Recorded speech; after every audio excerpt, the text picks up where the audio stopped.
Y'all, we live in difficult times. There's war, political unrest, the pandemic, poverty, families being torn, communities ripped by gun violence and people dying every day, police, injustice. It's all bringing so much pain. But y'all, we can look inside our minds and we can understand who we are, become better, and do this thing like we've never done it before. But it all starts with our mental health, and I know we can do it. I believe in you because I believe in me, and I believe in us.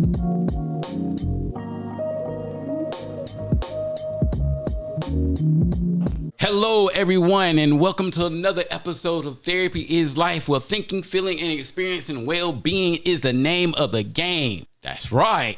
Today, I have with me Niesha Perry, in the spirit of Halloween and talking about trauma. Right? We want to start off by talking about ghosting. This is a situation, not a character thing, so let's not get it twisted. People can be more than one thing. See? Is that the lactical right there? Yeah, it is. It is. More than one. More than one. But go ahead. Go ahead. So you made your point. I think it was solid about the kids and how you have to be able to accept them where they are. Sometimes when we broke, we ain't got money enough, we got to be able to accept that. Now, we might have a plan for things, but always being mad about being broke is terrible. It's not going to get you anywhere. So we have to accept it, right? Yeah. Just like I think we were given an example when we were talking about self-care, where someone wants to lose weight. You want to lose weight, but you keep on buying bigger and bigger clothes and you're hiding, but you're not actually looking and accepting that I need to change. I'm no longer going to keep on buying bigger clothes because then it's giving me that permission to keep getting bigger. So I'm going to wear these clothes and then I have to look at myself and I have to feel uncomfortable. I have to accept that I need to change something. And then we make the steps to start changing it. All change starts with acceptance first. You got to feel it in order to make a difference. And trauma, if something traumatic happens to you, I'm always using trauma and saying molested and raped. So I'm trying to think of a different traumatic incident. Okay, so we could say the traumatic loss of a loved one in a car accident. We're all in the car together. It's two of us in the car together. I'm driving. I get into a car accident and my passenger passes away. Right? So we have grief. That's a different topic. But then we have the trauma of being in a car accident and being responsible for someone else's loss of life. Right? So the more that we just pretend like, oh, that didn't happen. It's not my fault.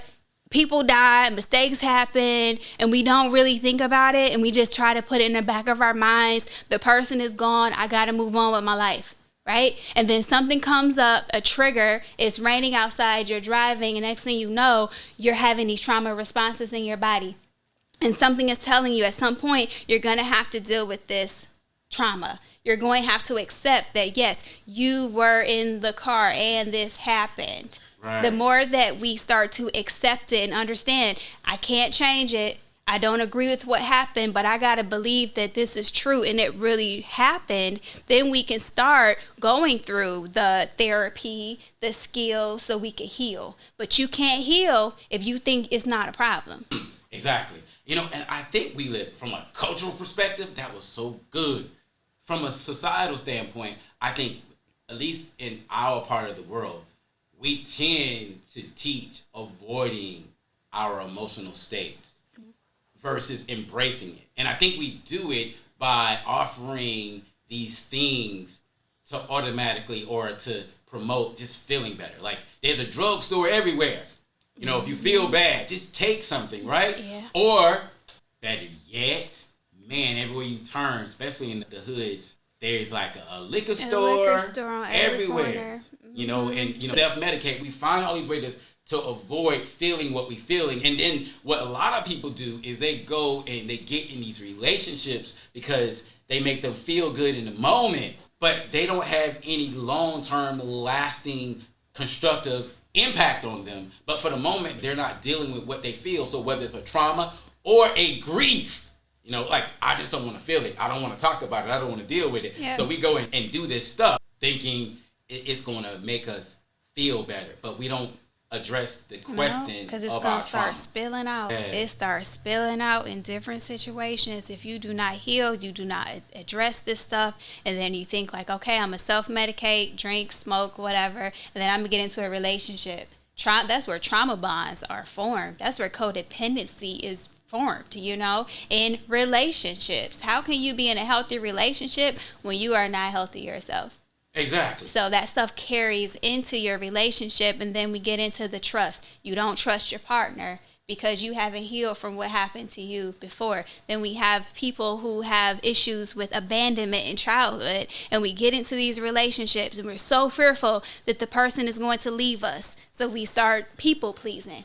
People pleasing is a way of controlling our partners. Right? We want to go overboard for them. We want to keep on buying them things and over loving on them just because we're afraid that they're going to leave us because of our own attachments and fear of abandonment. And that can be overwhelming for your partner because they're like, relax, I don't need all this. And then we're constantly thinking like, what I got to do. But how about this person probably just loves you for you and they just see you whole, but you got to work on your stuff on the inside because you're affecting your relationship. Right. And you know what? Some people will say that they're okay and they feel great and they get in these relationships, and then something will happen in the relationship because relationships tend to do this. At some point in time, our stuff, it will expose it. Yeah. The relationship will expose our stuff. Mm-hmm. And if we haven't addressed our stuff, we're not aware of our stuff, man, it ends up destroying the relationship. Yes. So when people just go from one situation to another situation and they never stop and deal with their stuff, just creating an environment for all their hurt and pain to be on display. Yes, it is. And as parents, I feel like when we're in grad school as counselors and therapists and social workers, they tell us that we got to go to counseling. We have to experience it from a client's point of view. Well, I also believe before, when we find out, hey, I want to have children, I want to bring children and manifest life into this world, then we should have some form of therapy just so we can make sure that we're okay. It might be some hidden things that we not, didn't address. And then we have children and these things are coming out in our parenting. Right? More likely to become that if we are, you've been sexually abused in your childhood or in your life as a whole, and then you have children. That is going to affect your parenting style. The helicopter parent who's constantly watching over their children, making sure they're okay. You become very fearful that something bad is going to happen because it happened to you and you're not addressing these things. And then you may become the parent, constantly just won't let their child out of their sight because you're afraid something's going to happen. Exactly. What you said was so powerful. I got to admit it. It's so powerful. I got to say, growing up, I grew up in a two-family household. And as a therapist, oftentimes, and this is, subjective when I say this, I'm talking more personable in this way. I had, both of my parents, and that was a wonderful experience for me. And when in my work, the things I've done over the years, it really helps me to appreciate the parents that I had. But I want to emphasize it was the parents that I had, and not just because it was two parents in my home, because they could have been different in personality and I would have had a different type of experience. They were, solid. But sometimes when I hear about parents being overprotective because they didn't have certain things or certain things happened to them, I listen to them and I realize they do things for their kids that my parents wouldn't have done for me, or they have expectations that my parents didn't have or did have. And it's like, wow, man, sometimes when people been traumatized or they lack things, they tend to project the other side, this dichotomous thinking, and they see this world that's so wonderful. And in this process, they try to overcompensate. Where I would have been told, no, you better go do this, or you got to do that, or you better take care of this, and you better do that over there. And it was okay because I had two parents in my house. But when I was working and I had responsibilities and I had to try to help out with things, my parents saw it as trying to teach me how to be responsible. On the other side, a parent says, hey, you know what? You got to help out with this. You got to help out with that and everything. Well, they feel bad doing that because they feel like they got to protect their kids and they shouldn't have to do that. Yeah. Granted. And that wasn't my reality. Of course, I didn't come from a rich family either. But even in wealthy families like the Obamas. I think they let their kids work and have jobs because they wanted them to grow up a certain way. So you see my point? Absolutely. So like, yeah, so how we look at things is important that as parents, if we've had issues, that we begin to understand that the world as we see it might not be that way. We have to find balance. So therapy would help us in being parents. Help. Absolutely. And seeing it with some truthful balance. But anyway, so we've talked about the CBT, DBT. What are some other things we might suggest? EMDR. EMDR is an evidence-based practice that focuses on bilateral stimulation to help reframe some trauma, process it, and heal. It definitely heals the brain. So journaling is also helpful. That's another way of healing our bodies and our brains and getting the trauma and the pain out. Gotcha. Type of creative expression. Gotcha. I want to say, when people have been traumatized, one of the blessings of a therapist is that it is not a perfect relationship, but hopefully in the therapeutic process, you would learn how to trust your therapist. Oh, yes. And because when you learn to trust your therapist and y'all have that y'all have that connection, since therapy sessions won't always be la, la, la, la, they're always going to be like that, all nice and wonderful, that there will be some conflict and you'll be challenged. Sometimes you might question the relationship and if that therapist really has your back. But in that relationship, you will develop a trusting relationship, which can be transferred to other relationships. Yes, because don't ghost your therapist. If your therapist confronts you on something, trust that it's for your growth, it's for your good. Don't ghost them. Don't just stop coming to therapy because you don't like something that the therapist said. Right. Speaking of that, as a therapist, oftentimes when we pose questions and try to get people to think deeper, I will tell clients, I'm going to pose questions about all kinds of different things. It's not a value judgment. It's a way of exploring where you are and trying to move forward and trying to get them to trust that this is all about them moving forward. So sometimes you will get pushed.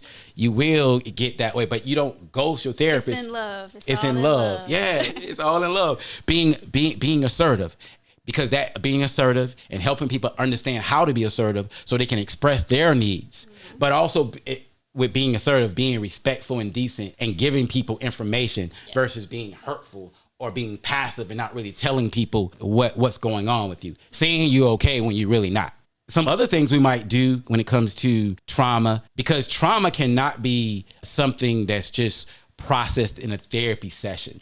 We say top down, bottom up. We also have to take care of our bodies. Yes. And when we did episode 10 and you talked about self-care, some of those things we talked about was eating properly, right? Yes, sleeping, those things. Oh, exercise. And I want to say another one. I think we may have mentioned it in that one also. Getting outside. Yes. Sometimes you got to go outside. It might sound crazy. Even if it's raining, you got to go outside, right? Yeah. Trees, being in, a wooded area, parks, very helpful. Getting plenty of sunlight, natural sunlight. Exactly. Speaking of that, sometimes when I talk to people that's very depressed or going through a lot, I realize that when we begin to talk about these things that seem simple, like eating, exercise, being outside, they don't do those things, but they're very depressed. And some of these people might be on medications, which I promote people taking medications when they need to. But when you don't do those basic things, like get outside, you don't get sunlight, you don't exercise, you're not eating properly, you're not sleeping. Those things are the foundations to good health, physically and mentally. Listen, y'all, I want to say something about this being outside or being active thing. They say now that sitting down in one space for more than 45 minutes is akin to being a cigarette smoker in terms of how it will impact your health. We're not designed to be sitting down for long periods of time. So we got to get up, y'all. We got to get moving, because when we are moving, it stimulates the whole body. It energizes us. Get outside, get around the trees. Studies have shown that people who are in rural areas tend to be able to maintain their mental health better than people in urban areas. It's more trees. It's less noise. So get outside, get from around. What about people? People, we might have to let people go sometimes, right? Yeah. We don't have to ghost them, but what can we do?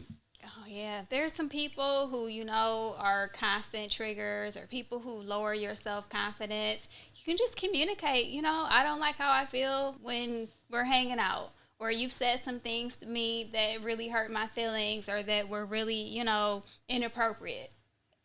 Right. Just communicating how you feel about what that person did, being very clear. And you can say, like, I feel, the generic, I feel blank because, can you blank instead? We can use that template as well in conversations. And then it lets the person know how you feel about it. And then they have an option. Are you going to change or not? And some people are like, well, this is just how I am. All right, well, I can't be a friend anymore. Exactly. So we do have to change the people that we hang around, because people sometimes can just keep us stuck. Yeah, there are toxic people that and all they do is bring you down. It feels like every time you trying to be up, they come with some complaint. They're the emotionally manipulative type. My God, they're always trying to get you there, take you there. Yeah. And if you got any of those in your life, you need to identify them, tell them what they're doing. And if they don't change, then, adios amigo, you got to go, because you're just bringing me down, my dreams, my goals. Sometimes I heard this word, we are like crabs in a bucket. I'm down. I don't want to see you do good. So when you talk about doing good, like, I'm trying to pull you down with me. We have to know who those people are. And and tell them, because you'll tell them by communicating what's up and just vanishing. Yeah. You get to practice that skill of getting your needs met. We can't get our needs met if we never talk about what we need with people, because sometimes people are willing to make those changes.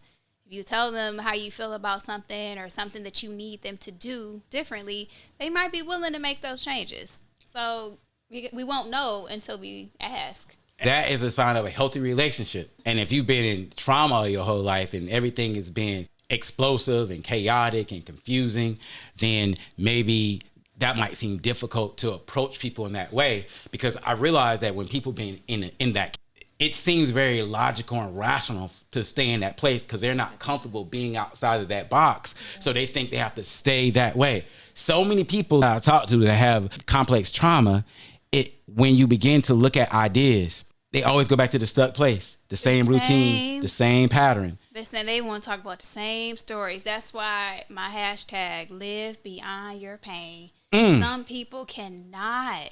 And when I say they cannot, it's because they have not accepted that they need to. Can they? Yes, but are they willing? There's a difference between willingness and willfulness. You get tired of hearing the same old thing over and over, because we're like, okay, we keep talking about it, but you're not doing anything about it. Do you like just talking about it? I'm ready to start making some adjustments so I can help you move past it. We got to live. There's life on the other side of that. Right. Exactly. Get out of the 80s. I know that happened to you back there in 1984. I get it. This is 2020. Do you want to live? You want to be happy? You want to live beyond that pain, beyond the past, beyond your fears? Let's see what's on the other side of this. You ready? Come on, let's go. Yeah. That is so powerful, what you're saying, getting beyond that. And when we get comfortable with ourselves enough, that we love ourselves enough to realize and believe that we can be beyond our traumatic experiences. I mean, really get comfortable with it.